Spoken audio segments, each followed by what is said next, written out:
আমি হাইব্রিড আওয়ামী লীগার না, আমি ছাত্রলীগ করি সেই ঢাকা ইউনিভার্সিটি থেকে। আমাদের প্রধানমন্ত্রী শেখ হাসিনা উনি যে উন্নয়নের অগ্রযাত্রা ধরে রেখেছেন, সেই অগ্রযাত্রায় নিজেকে সামিল করবার জন্যই বৈষম্য বিরোধী ছাত্র আন্দোলনের মধ্য দিয়ে শেখ হাসিনার পদত্যাগ করানো হয় এবং সেই সাথে দেশ ছাড়তে বাধ্য করা হয়।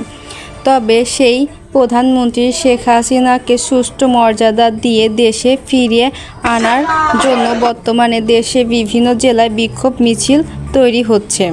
তবে সেই তালিকা থেকে বাদ যায়নি এবার দেশের জনপ্রিয় অভিনেতা রুবেল। ইতিমধ্যে গণমাধ্যমে জানিয়েছেন, আমরা কোনো হাইব্রিড আওয়ামী লীগ কর্মী না, যে যখন ক্ষমতায় আসবে আমরা পাল্টি খেয়ে সেই ক্ষমতার পক্ষে যাব।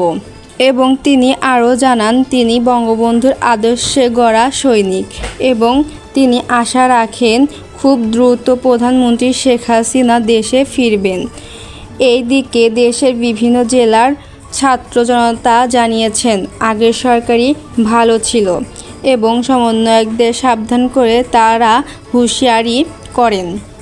বিশ্ববিদ্যালয়ের থার্ড ইয়ার ফোর্থ ইয়ার ছাত্র দ্বারা দেশ চলতে পারে না বলে জানিয়েছেন গণ অধিকার পরিষদের চেয়ারম্যান ভিপি নূর। প্রিয় দর্শক, দেশের এই পরিস্থিতিতে প্রধানমন্ত্রী শেখ হাসিনাকে কি আসলে দরকার তা অবশ্যই কমেন্ট করে জানাতে ভুলবেন না।